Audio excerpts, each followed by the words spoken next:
করেও নেই। আমি মনে করি এই স্বৈরাচারী অগণতান্ত্রিক যে আজকে যে কাজটি হচ্ছে এটির একটি সমুচিত জবাব জনগণ অবশ্যই দিবে।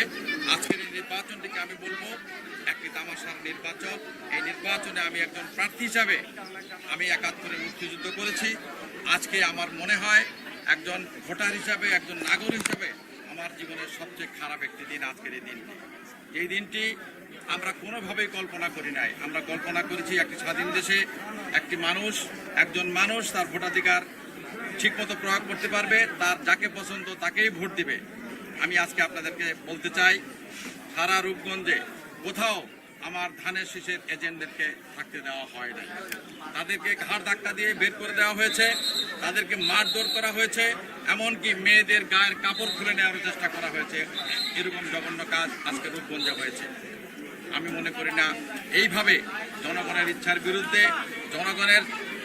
ইচ্ছার বিরুদ্ধে ক্ষমতায় যাওয়ার জন্য এরকম জঘন্য কাজ আমরা করতে পারি। আমরা যারা রাজনীতি করি আমরা মানুষের সম্মান, মানুষের ভালোবাসা আশা করি, কিন্তু মানুষের ঘৃণা আমরা আশা করি না। কিন্তু আজকে মানুষ এই দেশের রাজনীতিবিদদেরকে এইরকম কাজের জন্য অবশ্যই ঘৃণা করবে। তারা ঘৃণা করে প্রত্যাখ্যান করবে যারা আজকে এরকম জঘন্য কাজ করছে। আপনি কি শেষ পর্যন্ত ভোটের মাঠে থাকবেন নাকি ভোট বর্জন করবেন? এইটা তো আমার সিদ্ধান্ত না, এটা দলীয় সিদ্ধান্ত। দল যে সিদ্ধান্ত নেবে সেই সিদ্ধান্ত, ভোটের মাঠে থাকা না থাকা।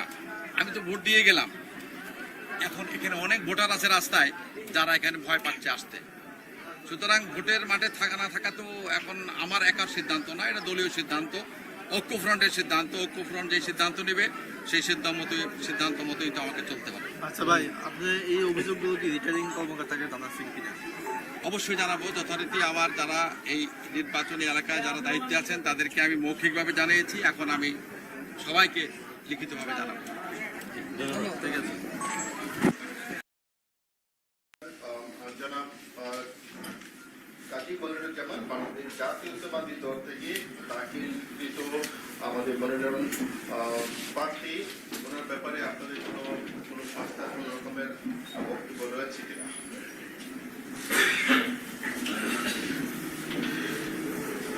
আমাদের কাছে বাংলাদেশ ব্যাংকের যে আমাদের সিআইবি রিপোর্ট এবং অন্যান্য যে রিপোর্টগুলো রয়েছে সেখানে কাজী মনিরুজ্জামান সম্পর্কে কোনো বিরূপ মন্তব্য নেই এবং ওনার দাখিলকৃত যে কাগজপত্র সেগুলো আমরা পর্যালোচনা করেছি। পাশাপাশি ওনার দাখিলকৃত যে সমস্ত অ্যাফিডেভিটে বর্ণিত বিষয়গুলো রয়েছে সেগুলো আমরা ইতিমধ্যে আমাদের দিক থেকে আমরা পর্যালোচনা করেছি। পর্যালোচনা আনতে আমাদের জাতীয় সংসদ নির্বাচন 2018 নির্বাচনী এলাকা 204 নারায়ণগঞ্জ 1 রূপগঞ্জ উপজেলা থেকেই আমাদের বাংলাদেশ জাতীয়তাবাদী দল পক্ষে কাজী মনিরুজ্জামানের দাখিলকৃত নমিনেশন পেপারটি সকল কাগজপত্রাদি পর্যালোচনাতে বৈধ হিসাবে ঘোষণা করা হল। কাজী মনিরুজ্জামানকে অভিনন্দন এবং জাতীয় সংসদ নির্বাচন 2018 আপনার দাখিলকৃত মনোনয়নপত্রটি বৈধ হয়, আপনাকে পুনরায় ধন্যবাদ জানানো হচ্ছে।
সময় বেশি লাগে, তারপরে রাখতে পারি কিনা আমি চেষ্টা করবো আপনাদেরকে 1 বছরের মধ্যে আপনাদের সিদ্ধান্ত জানিয়ে দেওয়ার জন্য।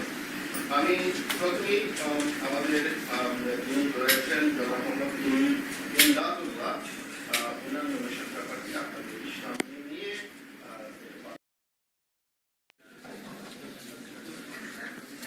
জনাব হাবিবুর রহমান, আপনি জানেন যে নির্বাচন অফিসার, জেলা নির্বাচন অফিসার, পুলিশ প্রশাসনের অন্যান্য কর্মকর্তাবৃন্দ, অন্যান্য দলের এবং স্বতন্ত্র প্রার্থীবৃন্দ, আজকে আমরা এখানে আসলাম। আপনার বক্তব্য শুনে আমরা আশ্বস্ত হলাম আগামী 30 তারিখে একটি সুষ্ঠু, সুন্দর, গ্রহণযোগ্য, শান্তিপূর্ণ নির্বাচন আমরা করবো। সেই নির্বাচনে যেন আমরা কোনো রকম বিশৃঙ্খলা না হয়, শান্তিপূর্ণ নির্বাচন হয়, সেই অঙ্গীকার আপনি করেছেন। আপনার তত্ত্বাবধানে, আপনার নেতৃত্বে, আপনার পরিচালনা একটি গ্রহণযোগ্য, শান্তিপূর্ণ, অংশগ্রহণমূলক নির্বাচন আমরা করব এই আশা করে আজকের এই সুন্দর অনুষ্ঠানের জন্য আপনাকে সবার পক্ষ থেকে, রূপগঞ্জ উপজেলার সমস্ত মানুষের পক্ষ থেকে আপনাকে ধন্যবাদ জানাচ্ছি। Okay, thank you very much. Left side যেহেতু বলেছে, রাইট সাইডে আরেকটু থ্যাংক ইউ ভেরি মাচ। সুন্দরভাবে কাজ করতে পারি। আর আমি, আপনারা জানেন, আমি এখানে 3rd টাইম কাজ করছি। আমি এখানে ফার্স্ট ক্লাস ম্যাজিস্ট্রেট ছিলাম, আমি এখানে ফার্স্ট ক্লাস ম্যাজিস্ট্রেট ছিলাম, এখানে এডি ছিলাম। আল্লাহর কাছে শুকরিয়া, আপনাদের জেলা প্রশাসক হিসেবে দায়িত্ব পালন করছি আর 2 বছরের অধিক সময়। তো আমি চাই একটি শান্তিপূর্ণ ইলেকশন, এবং সেখানে বিশৃঙ্খলা সৃষ্টিকারীকে আমি কোনো অবস্থায় বরদাস্ত করবো না। একেবারে ক্লিয়ার মনে রাখবেন। তো সবাইকে পুনরায় ধন্যবাদ। ইনশাআল্লাহ আল্লাহ আমাদের প্রতি রহমত বর্ষণ করবেন। Thank you very much.